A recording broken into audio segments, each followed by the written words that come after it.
Hello anime lovers, welcome to the channel Plot Point Realm. Today, we are going to look at the most crucial turning point of Demon Slayer Season 2. If you haven't watched the previous episode videos, be sure to check the links in the description. So, without further delay, let's dive into the story of this exciting episode. The story begins at a very critical moment where Tanjiro, along with Uzui, Tengen, Zenitsu, and Inosuke, have entered the Ladai battlefield. However, the strength of these upper-ranked demons can be gauged by the fact that they are completely overpowering the Hashira and the Slayers. Suddenly, Hinatsuru arrives. She brings a large number of kunai coated with wisteria poison and throws them towards Gyutaro. Gyutaro becomes so busy defending himself that his focus shifts. Taking advantage of this opportunity, Uzui cuts off Gyutaro's legs. Gyutaro is in shock. He cannot believe that a human can give him such a hardy, tough fight. Then, the story takes us into the past. Uzui visits the graves of his deceased siblings along with his 3 wives. There, Uzui Chate offers a special Japanese liquor for them and says that he is living in the fire of revenge for all of them. While eating with his wives, Hinatsuru asks him if he doesn't miss his family. Uzui says emotionally, "There isn't a single day that passes without me thinking about them." He says it feels like it was just yesterday when Ichoda left his home. Suddenly, a beautiful moment arrives when the wind blows, and a sakura petal falls on Hinatsuru's head. Uzui removes it very gently, which makes Suma and Makio jealous. They both put petals on their heads too. Uzui realizes this is their mischief and happily tells them that there are plenty of petals here, they can pick whatever they want. The story returns to the present. Uzui sees that Gyutaro's legs have regenerated, meaning the effect of the wisteria poison has worn off. Uzui and Tanjiro are very close to Gyutaro's head with their swords, but Gyutaro uses his most dangerous blood demon art, rotating circular slashes. Blood rings form around his hands, which are as sharp as knives. Tanjiro is about to get hit by the blade, but Uzui kicks him away and starts performing constant resonating slashes to defend himself. Explosions are happening everywhere, but as soon as the attack stops, Gyutaro disappears. Suddenly, Daki's ribbons attack from behind Uzui. Hinatsuru warns him. Uzui manages to dodge, but Gyutaro gets a chance and Pakad grabs Hinatsuru's mouth. Uzui's focus shifts completely, and Daki's ribbons capture him.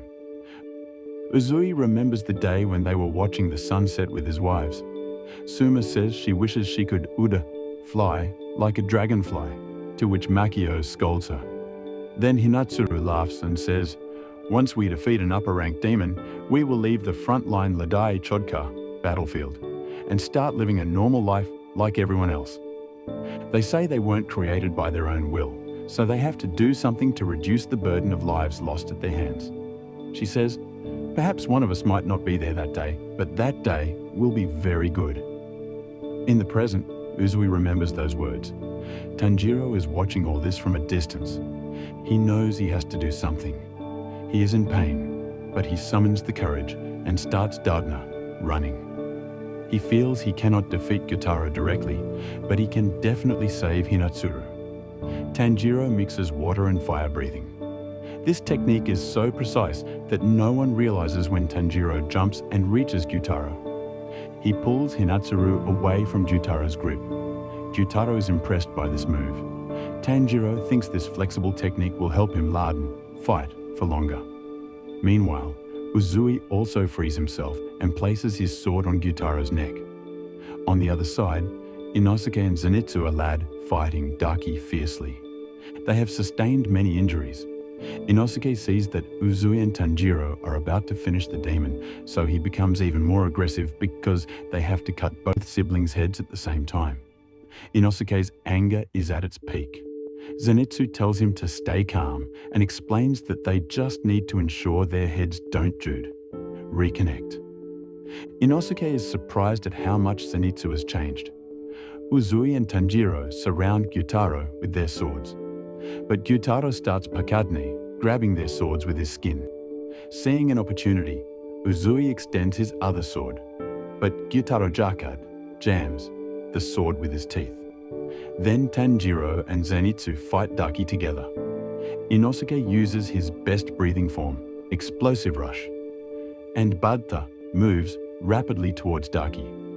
Daki thinks this can't harm her, but Inosuke rotates his sword so fast that Daki's head gets cut off. Inosuke jumps up, grabs Daki's head, and starts running away so Uzui and Tanjiro can finish Gyutaro without any hindrance. But this victory remains incomplete because Gyutaro suddenly appears from behind, thrusts his sickle through Inosuke's chest, and takes Daki's head back. Tanjiro is stunned. He sees that Uzui is lying on the ground, and one of his hands has been cut off. Daki's ribbons now tear into Tanjiro and Zenitsu. Zenitsu somehow saves Tanjiro but gets injured himself. Tanjiro has completely given up. He thinks he ruined everything. It's all his fault. In his mind, he apologizes to Inosuke, Uzui, and his sister Nezuko, and falls unconscious. So friends, that was a heart-wrenching episode. Did the story of Uzui and Inosuke really end here? Will Tanjiro be able to finish this battle alone? To know that, wait for the next episode. If you liked this full story, subscribe to Plot Point Realm right now and hit the bell icon. Don't forget to like and share the video and tell us in the comments which scene was your favorite. See you in the next video. Thank you.